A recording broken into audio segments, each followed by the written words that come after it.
I do see a problem that you can't live a life based on delusion. You can't hold out reality all the time and just exist in a fake world. You've got to constantly not only be challenging your own beliefs, but be willing to say that you had been wrong and misinformed and for your whole life and change your views. Otherwise, it's a mindless existence. And that's not to say they don't have the right to believe. I believe everyone has the right to believe anything. They have the right to believe anything. But I have the right to find that belief ridiculous. I've had people on Twitter say things like, everyone has the right to their own opinion, so just keep quiet about your atheism. Brilliant. There it is. There, you summed it up for me. Well done. I did a courtroom scene on a show, and I look at the judge, and right above his head it says, "In God We Trust." I mean, this should have hit me before being on The Good Wife, but I just can't believe it.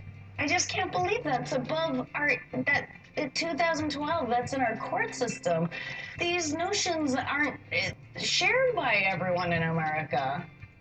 With religion, the stories have been told over centuries, and science is always telling a new story.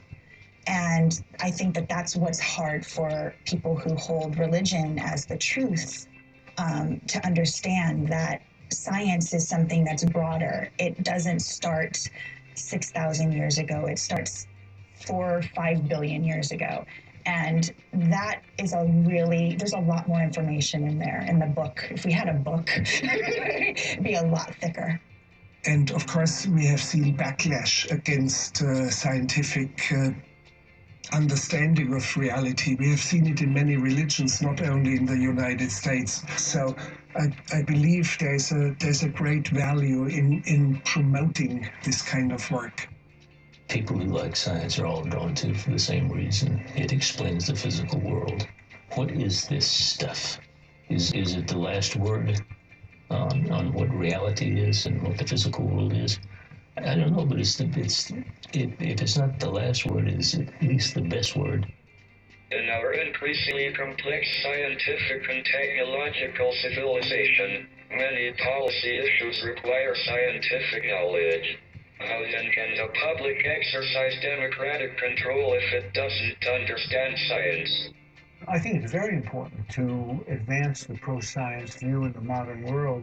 What could be bad about advancing knowledge and enlightenment?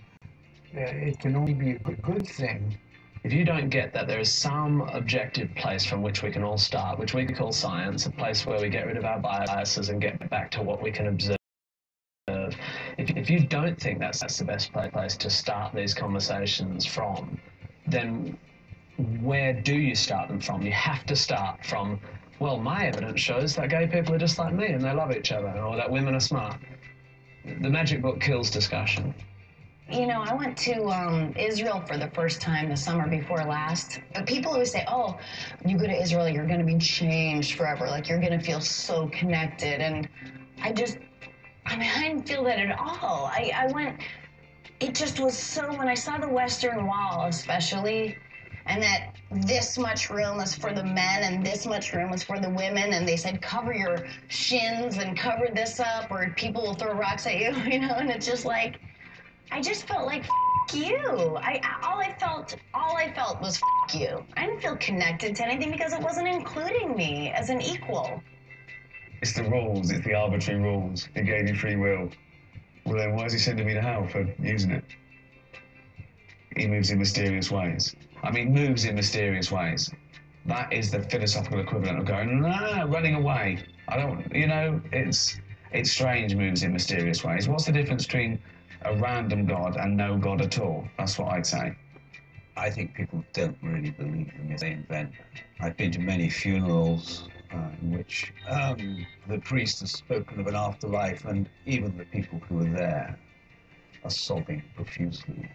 They don't really think they're going to meet their loved one in 5 years' time. If, on the other hand, you stood on the quayside and watched Queen Mary set off for New York, the people on the quayside are not crying because they know they're going to see those people again fairly soon. A funeral is fundamentally different, yet it should be the same. I think myths are like a drug. I think a lot of people would rather just take the myth pill that makes them feel like nice and cozy and warm and fuzzy and okay with everything, rather than having to look at the reality of what the world actually is, because it's so big. But then I think what's so great about the world being so big, or the universe being so big, is that it's so big. And that is so cool. You know, early Christians were called atheists by the Romans because they didn't believe in all the gods. I love that. I mean, that's what atheism is, really.